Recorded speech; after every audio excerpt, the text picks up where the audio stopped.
The rain came down in sheets that night, turning the city streets into mirrors of neon and despair.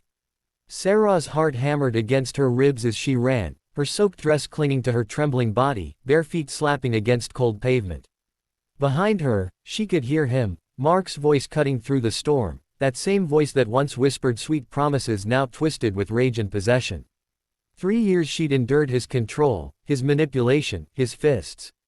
Tonight, when she'd finally found the courage to leave, he'd found her packed bag. The bruise forming on her cheek throbbed with every heartbeat, a reminder that this time might be different. This time, he might actually kill her.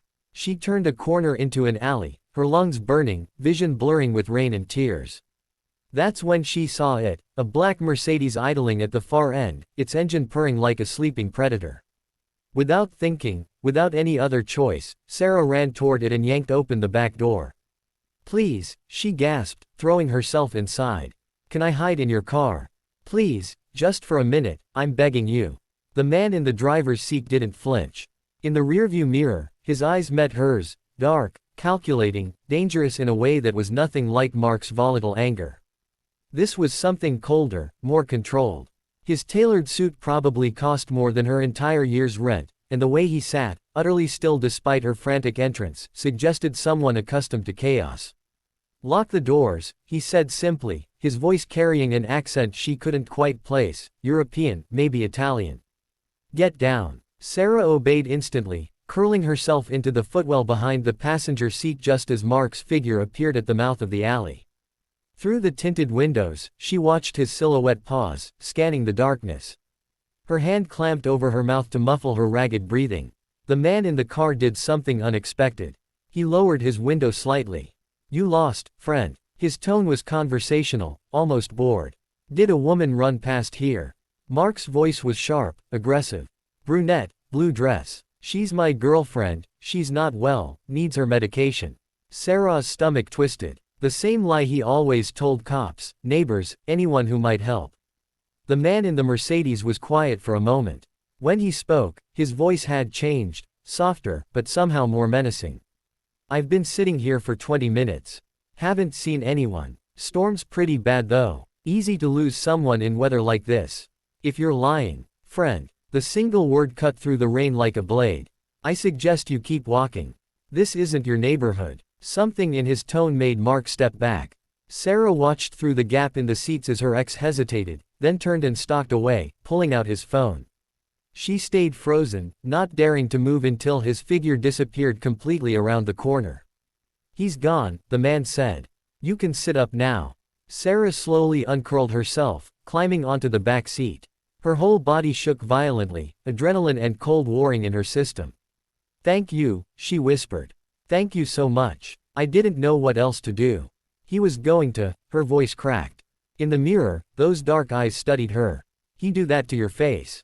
She touched her cheek instinctively, wincing. "It's not the first time. But you're running now. Why tonight?" It was an odd question, almost invasive, but something about his calm demeanor made her answer honestly. "Because I realized if I stayed, eventually there wouldn't be a next time. He was going to kill me. Maybe not tonight, but soon." The man nodded slowly, as if she'd confirmed something he already knew. He reached into the glove compartment, and Sarah tensed, but he only pulled out a business card and a thick envelope. He tossed both onto the seat beside her. "There's $5,000 in there. Cash. The card has a number for a woman named Teresa. She runs a shelter, but not the kind you'll find in any directory. Tell her Vincent sent you. She'll get you somewhere safe, somewhere he'll never find you." Sarah stared at the envelope like it might bite her. I can't accept this. I don't even know you." "Why would you?" "Because I know what happens when men like him don't face consequences." His voice was flat, matter of fact. "And I know what it takes to disappear properly. 5,000 isn't enough to start over, but it's enough to stay alive while you figure things out." "Who are you?" A slight smile curved his lips, though it didn't reach his eyes. "Someone who understands that power should protect, not destroy. Even if I don't always use mine that way." Before Sarah could process that cryptic response, headlights swept across the alley entrance. A second car pulled up beside them, another expensive vehicle, this one with 2 men in the front. The man called Vincent rolled down his window. "Boss, we need to go," the driver said in rapid Italian. "Castellano's people are moving on the warehouse now. We have maybe 15 minutes. Vincent raised a hand. To Sarah, he said, "Where can I drop you?" The bus station. I have a friend in Pennsylvania. No buses. He'll check the station. Vincent shifted the car into gear. "Give me the address in Pennsylvania. My associate will drive you there tonight. Right now." "That's insane. It's 4 hours away, and you don't even miss." He cut her off gently. "Men like your ex, they're predators. They think they own you. The only way to escape is to be more decisive than they expect. So I'm going to ask you once, do you want to survive this, or do you want to take half measures and end up another statistic?" Tears spilled down Sarah's cheeks. This stranger, this mysterious man in his expensive suit with his dangerous eyes, was offering her something no one else ever had. A real way out, no questions, no judgments. "Emily Parker," she whispered. 142 Oak Street, Harrisburg. Vincent spoke in Italian to the other driver, who nodded. Then he turned back to Sarah. "Call Teresa when you get there. She'll help you get new documents, a new identity if needed. Don't contact anyone from your old life for at least 6 months. Not family, not friends. Clean break. Why are you doing this? You don't know me." For the first time, something almost human flickered in his expression. "My mother spent 15 years with a man like yours. When she finally ran, she had nothing. No one helped her. By the time she found the courage to leave, I was 14 and had already learned too much about violence." He paused. "She didn't make it a year before he found her.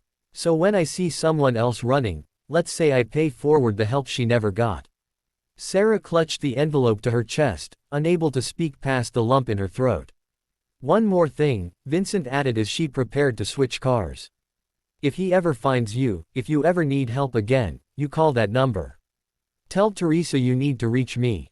I'll make sure he never bothers anyone again. Understood?" The weight of his words settled over her like a blanket, terrifying and comforting at once. She nodded. As Sarah climbed into the second car, the driver, a kind-faced older man, smiled warmly at her. "Don't worry, miss. We'll get you there safe. Boss's orders." Through the rain-streaked window, she watched Vincent's Mercedes pull away, disappearing into the storm like a dark guardian angel. She thought about what he'd said, about his mother, about power and protection. This man, whoever he truly was, and she suspected his world was darker than she could imagine, had chosen in that moment to be something better than his circumstances. 6 months later, Sarah stood in her new apartment in Harrisburg, under a new name, working at a nonprofit that helped domestic violence survivors. The card with Teresa's number sat in her wallet, a reminder of the night her life changed. She never called Vincent again, never needed to. But sometimes, on rainy nights, she thought about the stranger who'd seen her at her most desperate and offered not judgment, but a lifeline. And she paid it forward, helping other women find their own escape routes, their own second chances. Because she'd learned that humanity wasn't about being perfect or having a spotless past. It was about choosing, in critical moments, to be someone's shelter in the storm.